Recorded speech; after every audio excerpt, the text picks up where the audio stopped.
Yun na! Tangina, yellow basket na naman to. So, samahan nyo ako mag-unboxing. Hindi ko sasabihin sa inyong lamesa to. Hulaan nyo na lang. Sa mga hindi makahula, lamesa to. Ha? Gaming table. Tingnan nyo naman, carbon loading. Tapos ito yung mga parts niya, oh. Halata mong matibay. Ang kapal, oh. Pwede kong ipalo sa mukha mo. At ito na lahat ng parts, mga kaibigan. Alangan namang ipakita ko pa sa inyo yung pagbubuo. Transition washing! O, diba, buo na. Tingnan nyo naman kung gaano kapogi yan. Ay, napakaganda. Mas makakasigurado ka pang matibay kasi tingnan mo naman.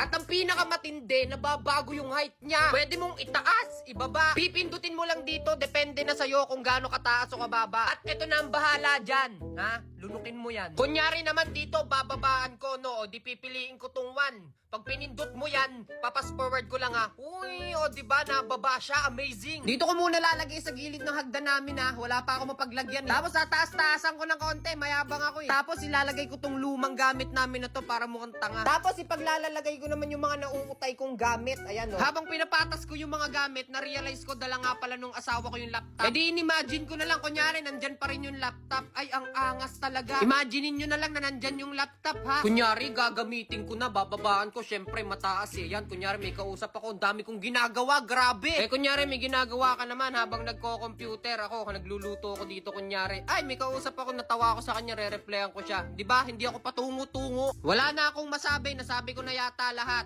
Ito na lang di ko nasasabi ah. Check nyo na lang. Nandyan lang yan sa yellow basket. Mga tol, habang tinititigan ko yung setup ko, bigla akong napaisip, grabe, ang ganda na pala ng setup ko, no? Dati laptop lang to. Pero bigla din naman ako napaisip na parang kulang pa. Parang napapangitan din pala ako. Bigla akong naalala, meron nga pala akong tinago sa rep namin. Buti na lang naalala ko kaagad. Mapapaganda nito yung setup ko kasi ito yung Envision 24-inch na monitor. Dali-dali kong kinuha to tapos nilagay ko na kaagad sa table ko para mapaganda ko na kaagad. Dito inisip ko na kung anong patas ang maganda kong gawin tapos may naisip ako kaya yan forward ko na, ang bilis ko kumilos so parang hindi ko kaya magsusunod. Sagad na dito yung idea ko, hindi ko na alam yung gagawin ko. Feeling ko, ito na yung pinakamaganda kaya kinikilig ako. Guys, tingnan nyo naman, apakalaki ng pinagbago. Bukod sa napaka-forma may mas malaki ka ng screen, di ba? Pansinin nyo yung details at kulay, Hindi wash out, tapos hindi rin naman sobrang dilim. Kaya ang sarap na itong gamitin sa panonood, tsaka syempre sa paglalaro. At speaking of laro, kung gamer ka, meron na itong 100Hz. At kaya ako pinagmamalaki 100Hz, kasi sa halagang 3,700 plus, meron ka ng ganito kagandang monitor. Saan ka pa? Kaya ikaw, kung naghahanap ka ng monitor na budget friendly pero maganda, dito ka na sa Envision. Pero kung ayaw mo ng Envision, di wag, ha? Bahala ka sa buhay mo. Basta tong akin, nandyan lang yan sa yellow basket.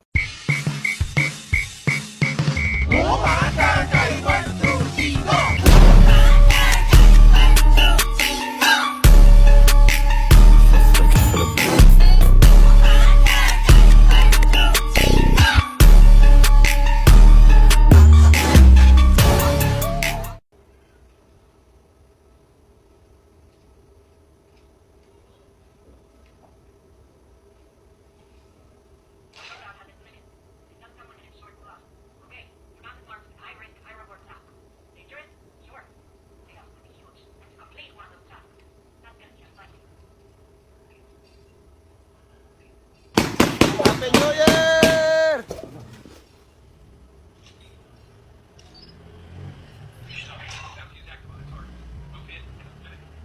Bakit? Sino pa bang gagawa nito na may galit sa akin? Tingin mo gago ako para sirain yung mga pinaghirapan ko? Malay ko ba? Baka dahil sa galit mo, style mo lang magkunwaring okay ka, pero pagkatapos ng lahat, ipagbabasag mo lahat. Hindi galit akong galit! Pero wala akong rason para sirain yung mga pinaghirapan ko. Dahil gusto ko na matapos tong lecheng proyektong to para hindi na kita makita. Huwag kang mag-alala, Ino. Pagkatapos ng lahat na to, hindi mo na ako makikita. Malaya na kayo magpakasaya ni Roxanne. At malaya na rin kayo magpakasaya ni Kuya. Hindi kami ng kuya mo.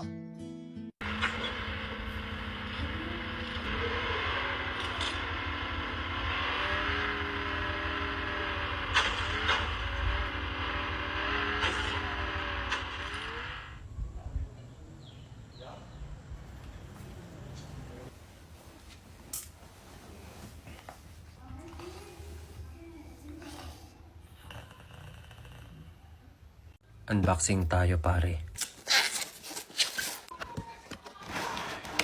Una ko napansin dito mga tol, grabe ang angas nito. Meron na din kasi akong controller pero walang ganitong charger. Yung kanya nire-recta lang. Tapos syempre meron charging cable. At syempre yung pinaka-controller. Guys, tingnan nyo naman oh, ang ganda, di ba? Grabe, magmula nung bumili ako ng controller, parang sunod-sunod na yung pagbili ko ng controller.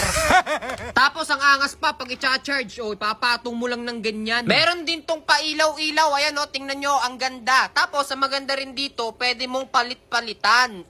Cheese. Tsaka meron nga pala yung kasama syempre na manual. Tsaka may kasama din yung dongle para pag walang laptop yung PC or Bluetooth mo, ay pag walang Bluetooth yung laptop or PC mo, pwede mo pa rin siyang gamitin. Kaya ikaw, kung pinag-iisipan mong bumili ng controller, eto na yung sign, ha? Bilhin mo na yan. Para sa'yo yan. Guys, may dadagdag na naman ako sa setup ko. Tingnan nyo, ang pogi. Ito nga pala, ang FuryCube G11 mouse, mga kaibigan. Oh, pogi talaga. May hollow design to. Kaya kita mismo yung RGB light sa loob. Pagdating naman sa performance, ay grabe. Napaka very. May 6 level DPI adjustment. Hanggang 22,000 DPI. Kaya perfect na perfect for gaming. Sa ilalim ng mouse na to, makikita nyo, meron niyang Bluetooth off at saka 2.4G. Kaya kung walang Bluetooth yung laptop or computer mo, meron niyang dongle dito na pwede mong gamitin, di ba? Kaya pwede siyang gamitin ng naka-Bluetooth o kaya naka-dangle. Kaya kung ako sa'yo, tol, papasko mo na yan sa sarili mo. Abot pa, ha? Nandyan lang yan sa yellow basket, boy.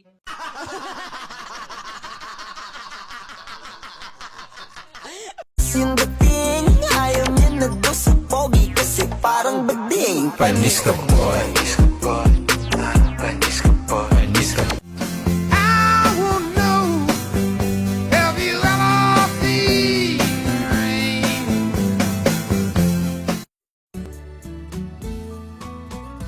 Ano yung pangalan? Nais kong malaman. At kung may nobyo ka na ba, sana na may wala. Di mo ko masisising, sumusulya palagi sa iyong mga mata mo, kay ganda o binibini. O ang isang katulad mo ay di na dapat pang pakawalan. Alam mo bang pag naging tayo, hindi na kita bibitawan. Aalagaan ka't di papabayaan, pagkat ikaw sa'kin ay prinsesa. Oh, ganun yun, oh. Ganang kapag yun ay tiningnan mo sa ilalim, kasi babalik rin mo, pag tiningnan mo sa ilalim, nandun yun. Yeah. Oo, dun yung nakalagay. Oo, dati hirap na hirap din ako maghanap, pero tol, may manual kasi yan. Hanapin mo din kasi. Oo, hanapin mo din. Oo nga. Ganun mga ano eh. Kaya nga. Kaya pala pwede ka nang manood sa Loklok ng animes, TV shows, at movies ng libre. Try nyo mag-download ng Loklok, tol. Mapapanood nyo din dun yung Stranger Things Season 5. Ano yun? Anong ano yun? Wala boy, napaka-random mo. Pabilisan po sa pagdakot ng lighter.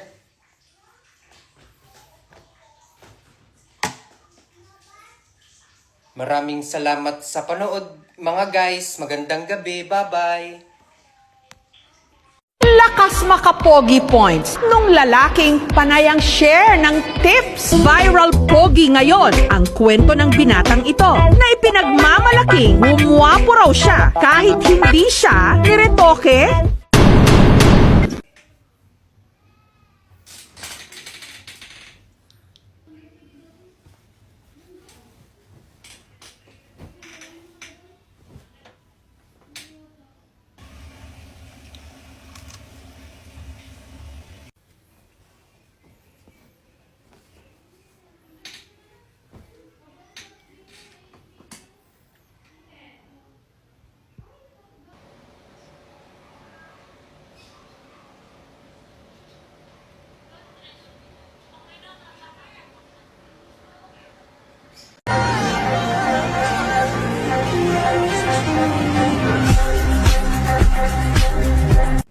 ipapakita ko sa inyo yung nabili kong humidifier sa online. Binili ko nga pala to para ilagay dito sa shop namin, di ba? Para mabango. Grabe, tingnan nyo, ang laki ng nabili ko. Nakakatulong to para tanggalin yung mabantot sa bahay nyo kahit malinis naman. Alam nyo kasi pag saradong-sarado, minsan nag-aamoy kulong. So, ito na yung sagot dyan. Pumiyok ako. Madali lang tong gamitin. Lagyan nyo lang ng tubig, tapos lagyan nyo ng essential oil, tapos ikot nyo lang to, tapos tapos na. Tingnan nyo naman kung gaano kalakas yung usok pag di pa bumango yung buong kwarto o bahay nyo. Pero di naman sa pagano, ilang minuto pa lang, grabe. Sobrang bango na kaagad nitong shop namin. Kasi bukod nga sa malaki, ang lakas pa magbuga ng usok. Kaya kung nakaka-relate ka, ay nako, saktong-sakto to sa'yo, men. Check mo lang yan, nandyan lang yan sa Yellow Basket.